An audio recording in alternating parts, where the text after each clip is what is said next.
Colleagues, I rise to offer my no vote explanation to Senate Bill 574.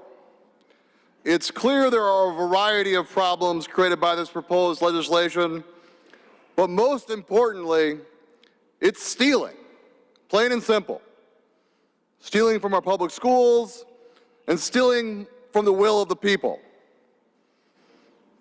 During the debate on teacher pensions, my good colleague from the 25th District said that we couldn't add to the MIPSers program charter schools because it didn't fit into their business model. Well, let me be clear. This bill does not fit in our taxpayers' business model. It does not fit in our kids' business model. And it does not fit into the public schools' business model.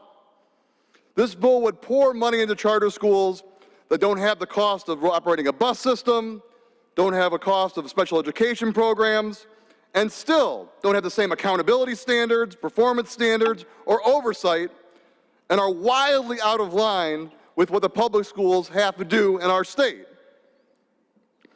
But if you're not moved by the moral argument that stealing is wrong, how about the negative implications this bill would have on the basic fiscal responsibility of our current school budget?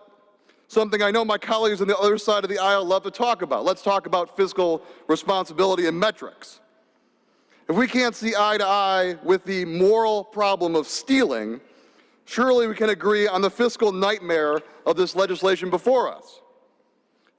Senate Bill 574 steals money from school districts that have already planned their budgets for upcoming school years. Schools across the state already face limited resources and shrinking budgets.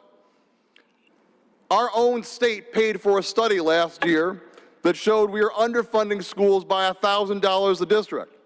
This bill just makes that worse.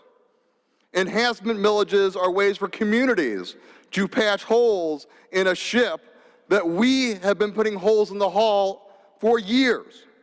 Unfortunately, this legislation does add a torpedo that the ship that our students are now on will be sinking even faster without any flotation devices. It takes control away from parents and voters who want to take fiscal responsibility into their own hands and properly fund their school districts without any help from Lansing. Senate Bill 574 takes school funding, which is already stretched to the max in this state, and tries to stretch it even further. So let's stop pretending that this legislation helps students. It's corporate welfare. It's stealing. It's meant to sabotage the will of the people.